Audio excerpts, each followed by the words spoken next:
Namrud atau dengan nama lain yaitu Nimrod adalah seorang raja zalim yang kisahnya ada di kitab suci agama-agama Samawi.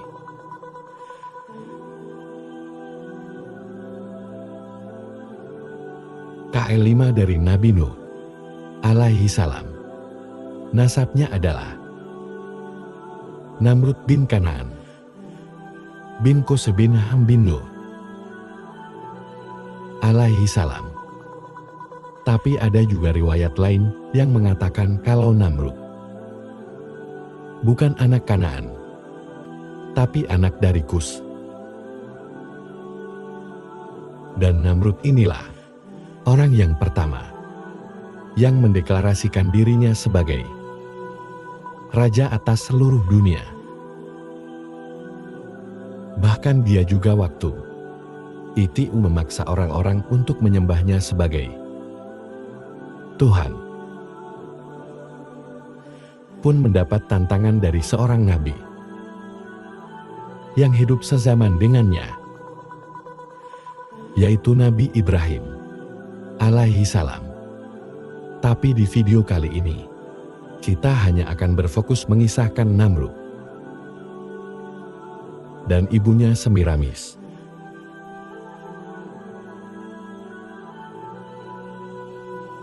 Perilaku yang menyimpang sudah ada sejak zaman dahulu. Seperti menyukai saudara sekandungnya sendiri. Kemudian dinikahilah orang yang padahal mahramnya tersebut. Ini persis seperti binatang. Dan hal tersebut ternyata terjadi pada Raja Namrud. Sejarah mencatatnya. Namrud menikah dengan ibu kandungnya sendiri yang bernama Semiramis.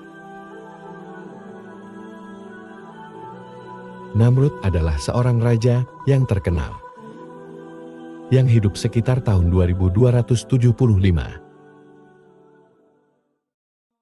sampai tahun 1942 sebelum Masehi. Dia menjadi raja di sebuah daerah yang dinamakan dengan Babilonia.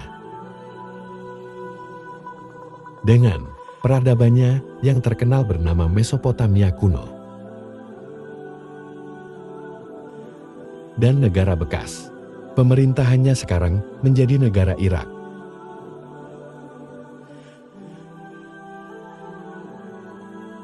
Ayah Namrud adalah Kus, yaitu cucu dari Nabi Nuh alaihi salam.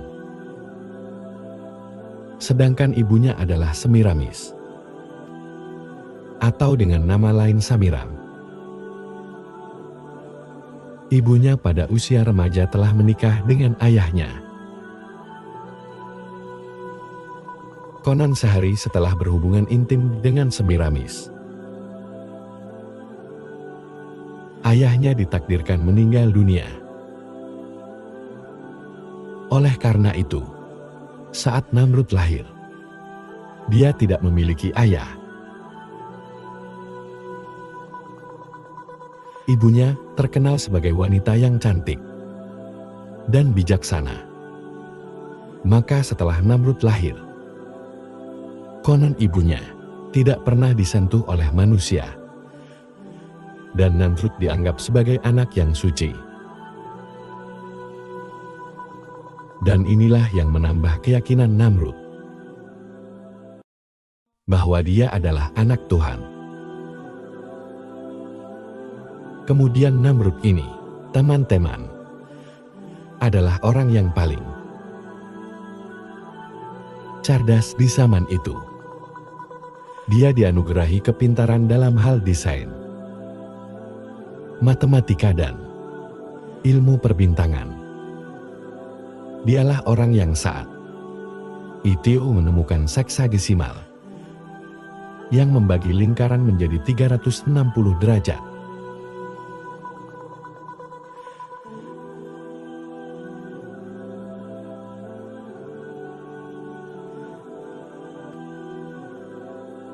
Menit dalam 60 detik.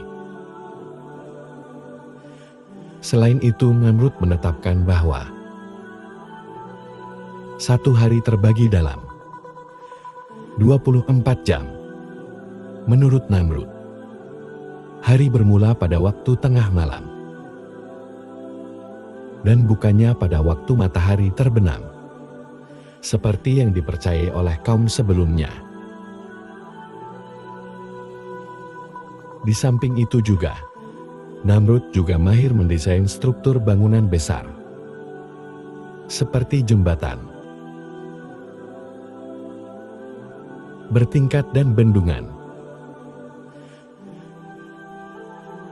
yang telah dibangun Namrud. Salah satunya adalah pembinaan sistem saluran irigasi di lembah Tigris dan Euphrates. Namrud juga orang yang pertama yang menggunakan batu bata dari tanah liat yang dibakar. Dan Namrud juga terkenal sebagai arsitek dari Menara Babil, yaitu menara pencakar langit pertama di dunia. Nah, karena kemampuan yang luar biasanya itu, dia menjadi sombong dan takabur. Sayangnya dengan segala penemuan yang menakjubkan itu, dia malah menggunakannya untuk menyesatkan rakyatnya. Antara lain, Namrud menggunakan ilmu falak atau ilmu tentang benda-benda langit untuk menciptakan berbagai sistem meramal nasib, seperti horoskop dan meramal nasib palmistri. Tujuannya adalah bahwa manusia tidak perlu Tuhan, karena manusia mampu memprediksi dan mengubah nasibnya sendiri. Selain itu, Namrud juga membangun banyak bangunan megah dan berhala yang indah, agar manusia kagum akan ciptaannya sendiri. Konon katanya, Menara Babel yang dibangun Namrud digunakan untuk para pendeta-pendeta memuji dan menyembah Namrud. Dan kenapa menara itu dibangun sangat tinggi? Karena untuk bisa mencapai kayangan. Ini juga persis seperti apa yang dilakukan Firaun.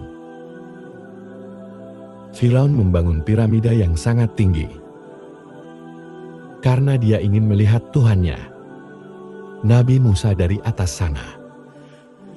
Dan mungkin Firaun juga terinspirasi dari Namrud.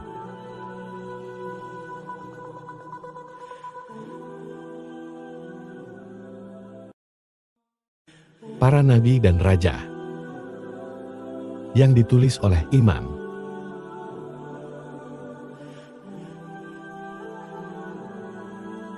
Menara kebanggaan Namrud itu telah dihancurkan oleh Allah Subhanahu wa Ta'ala. Dan dikisahkan sebelum Namrud dilahirkan, saat itu hanya ada satu bahasa yang dipakai di sana, yaitu bahasa Suryani. Tapi Namrud memecahnya ke 72 bahasa yang berbeda.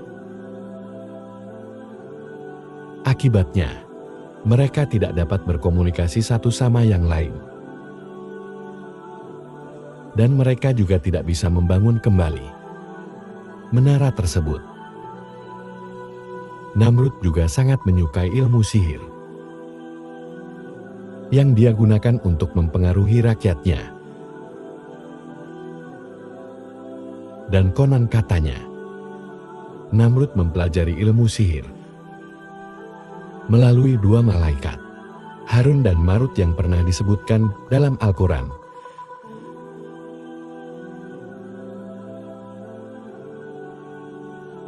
Selain itu juga, Namrud memulai era yang baru, di mana manusia memandang rendah pada Tuhan. Yang padahal, dari masa sebelumnya sampai ke Nabi Nuh, orang-orang mengagungkan Allah Subhanahu wa Ta'ala sebagai satu-satunya Tuhan di alam semesta. Rakyatnya saat itu tidak diperbolehkan melakukan kebaikan untuk Tuhan,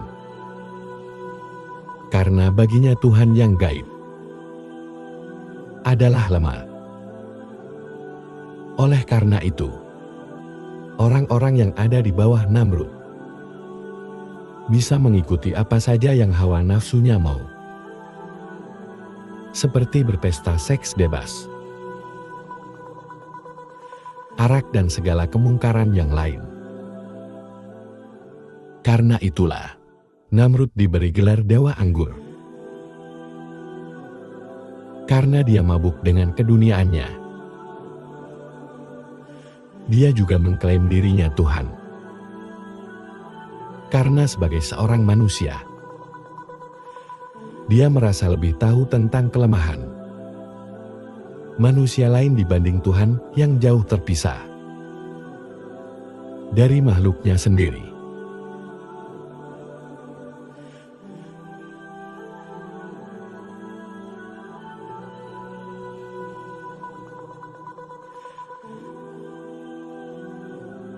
Membangun kota-kota megah seperti Babel Erek, Akad Asyur dan Niniwe. Peninggalannya bisa dilihat di Mosul, Baghdad saat ini. Dan ada sebuah gunung yang bernama Gunung Namrud atau Gunung Namrud yang terletak di Adiyaman, Turki.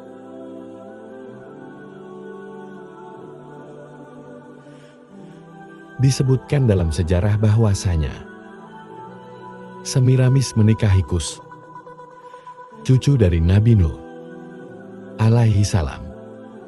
Saat itu Semiramis masih belia dan wajahnya sangat cantik dan pintar. Bahkan tak ada satupun di negeri itu yang lebih cantik daripada Semiramis ini. Tak lama setelah menikah, Kus wafat, dan Namrud lahir tanpa kehadiran seorang ayah. Tapi menurut pengakuan Semiramis, dia melahirkan Namrud tanpa ayah dan menganggap dirinya suci tanpa pernah disentuh pria, sehingga menganggap Namrud adalah anak yang suci yang lahir dari seorang perawan. Setelah Namrud menginjak usia dewasa,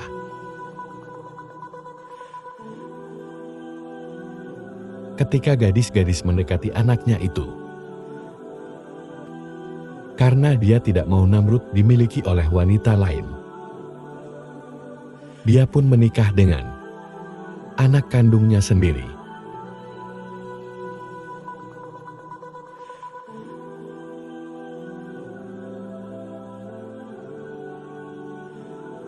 Sebagai Tuhan, itu kemudian disalib dan ditempatkan dalam sebuah gua bersama domba.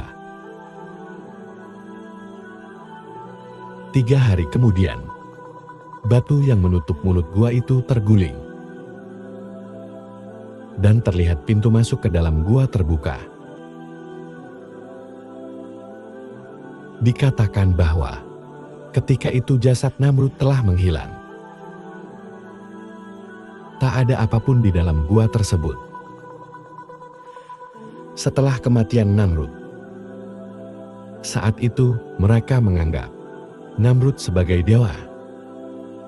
Mereka menamainya dengan Osiris, Isis dan Horus.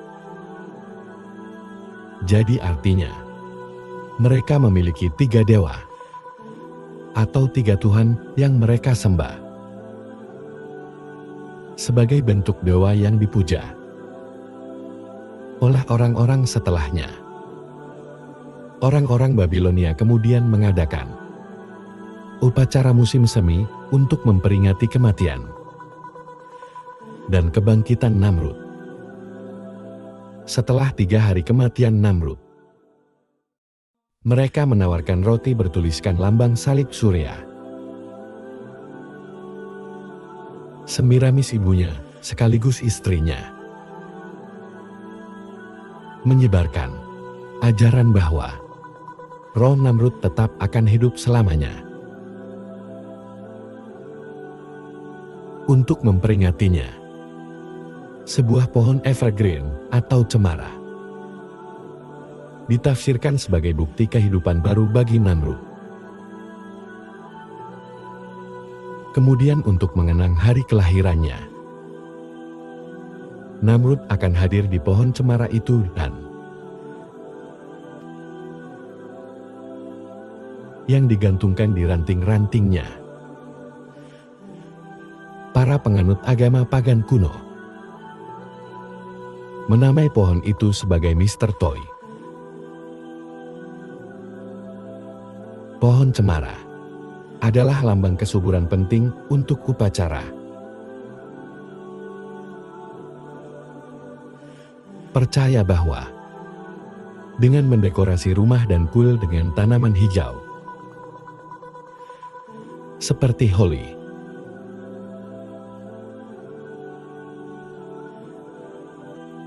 membawa cahaya matahari yang berkurang di akhir tahun.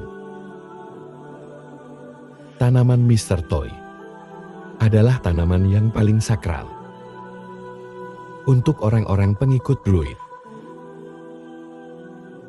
Druid ini adalah anggota kelas pendeta berpangkat tinggi dalam budaya Celtic kuno. Lalu kebiasaan berciuman di bawah Mr. Toy berasal dari gagasan kuno bahwa Mr. Toy adalah alat kelamin kayu oak. Jadi, diyakini bahwa pelukan di bawah buah yang berkilauan pasti menjamin pembuahan atau kehamilan dari pasangannya. Selama berabad-abad, tradisi ini digunakan untuk merayakan pertengahan Saturnalia.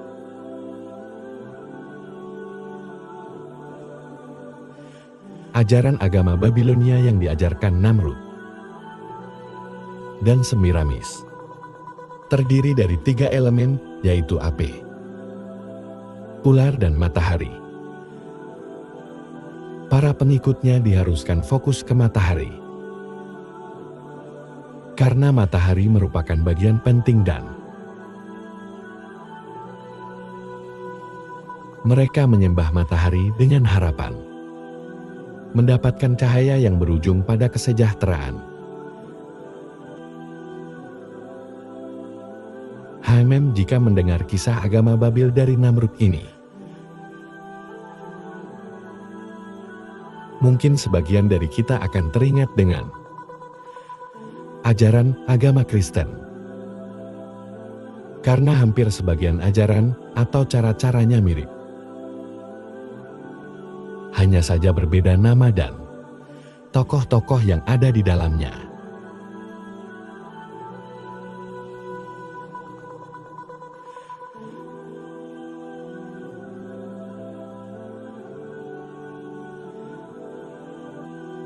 Suatu hari, Namrud pernah melakukan eksperimen bodoh, yaitu dia mau mencoba membunuh Tuhan, supaya dia menjadi satu-satunya Tuhan yang berkuasa di alam semesta. Dia pun melepaskan anak panahnya ke langit. Kemudian anak panah itu pun jatuh. Yang ujung anak panahnya terdapat lumuran darah. Saat itulah dia merasa berhasil membunuh Tuhan. Kalau kita mendengar kisah ini, kisahnya hampir sama dengan Yakjud dan Makjud di akhir zaman. Allah Subhanahu wa Ta'ala dengan melepaskan anak-anak panah mereka ke langit. Ya, mungkin saja Yakjud dan Makjud ini terinspirasi dari Namrud. Padahal untuk kita yang berakal, itu adalah suatu tindak kebodohan. Dan mungkin saja Namrud tahu kalau tindakan yang ia lakukan adalah kebodohan. Namrud hanya berusaha meyakinkan orang-orang bahwa di atas sana sudah tidak ada lagi Tuhan yang harus mereka sembah. Tapi ternyata itu ada beberapa orang yang gak yakin kalau Tuhan benar-benar sudah mati dibunuh oleh Namrud.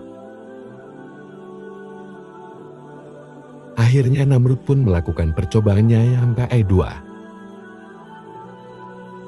Pada suatu hari, dia mengumpulkan seluruh bala tentaranya di suatu tempat. Kemudian dengan aba-abanya, mereka semua serempak melakukan gerakan menyerang. Bukannya berhasil membunuh Tuhan, malahan waktu itu datang segerombolan nyamuk yang menyerang mereka. Ribuan nyamuk itu menggigit dan tentara Namrud. Banyak yang mati saat itu. Dan ada seekor nyamuk yang berhasil masuk ke dalam kepala Namrud melalui salah satu lubang di tubuhnya. Dan dengan peristiwa itu, Namrud menjadi sakit. Kepalanya selalu pusing. Dan karena suara nyamuk itu terdengar di dalam kepalanya, dia mengalami kegelisahan berkepanjangan. Namrud pun memukul kepalanya berkali-kali. Nah, setelah dipukul, rasa sakit kepalanya pun hilang. Tapi tak berapa lama dari itu, rasa sakitnya timbul lagi. Lalu pada suatu hari, Namrud meminta seseorang untuk memukul kepalanya kuat. Dia berharap kalau kepalanya dipukul dengan kuat, maka nyamuk yang bersarang di kepalanya akan mati. Tapi setelah dipukul, bukannya nyamuk itu mati, malahan Namrud yang mati. Konyol sekali teman-teman. Orang sepintar Ikiu dan orang sehebat Namrud mati cuman karena seekor nyamuk.